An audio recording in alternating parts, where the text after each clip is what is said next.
Hi, everybody. It will come as no surprise that having a cell phone is distracting, and it would behoove us to figure out how that worked.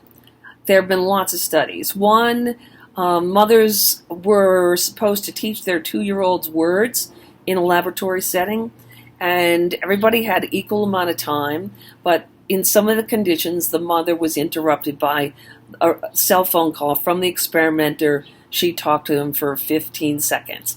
And the other condition, the cell phone was there, but it never rang. The 2-year-olds who had the uninterrupted session were able to learn the words, and the interruption, even though it was equal time, they didn't learn them. Another one that's sort of cool is they went to a real restaurant, and people came in with friends and family. They were assigned randomly to tables, and on some tables there was a box with a lid, and they were told to put their phones in there and close the lid. In the other condition, they were told to take out their phone and put it right by their plate, which is where lots of people keep them, myself included. So then the meal ensued, and afterwards they had to rate how pleasurable that social experience was, and they found that the people with their phones in the box rated it as much more pleasurable and satisfactory than the ones who had their phones here. Now, some of the people that had their phones here used them, but they also found that just the mere presence of a phone next to your dinner plate is a distraction. Okay, and another one, for example, one time when I was teaching, I went to the back of my classroom to watch somebody give a presentation. It's the first time I ever saw the front of their screens. Oh my God, somebody was using a drawing app, somebody was writing a paper for another class, somebody was checking all their social media, and a guy was watching a basketball game. I'm in the back of the class, and they're still doing this. This study addresses just that. There was one professor who taught the same course in the same room to the same number of students, but he had 2 sections. So in one section, they were told no electronics, and in the other session, they were allowed to have electronics. There were even monitors in the first case. If somebody slipped out a cell phone, they went down and stopped them.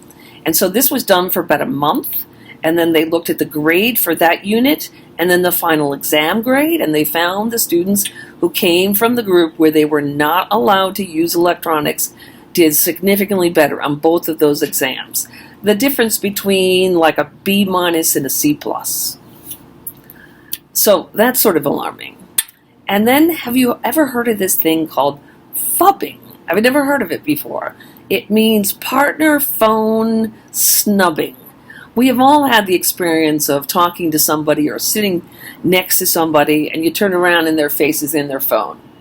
Okay, so this study looked at fubbing, and they studied a bunch of romantic couples, and over 50% of them said that their partner did that to them often.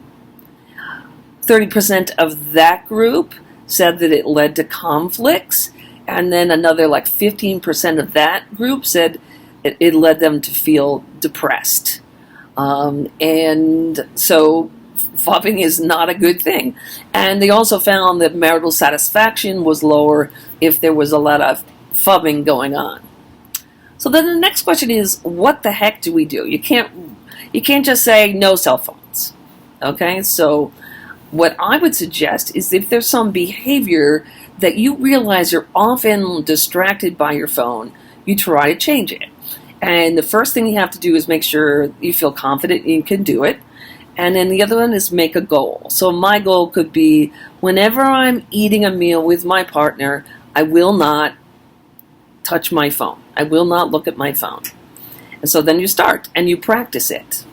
And you also self-monitor to see if you ever slip up or anything like that, and you keep on doing it, it'll eventually be a habit. Interestingly enough, yesterday my husband and I went out to lunch with each other, and at one point we were both fubbing each other. So maybe it's not so bad if you're both fubbing, but so I think we need to be more conscious about how a cell phone sitting right next to anything distracts us.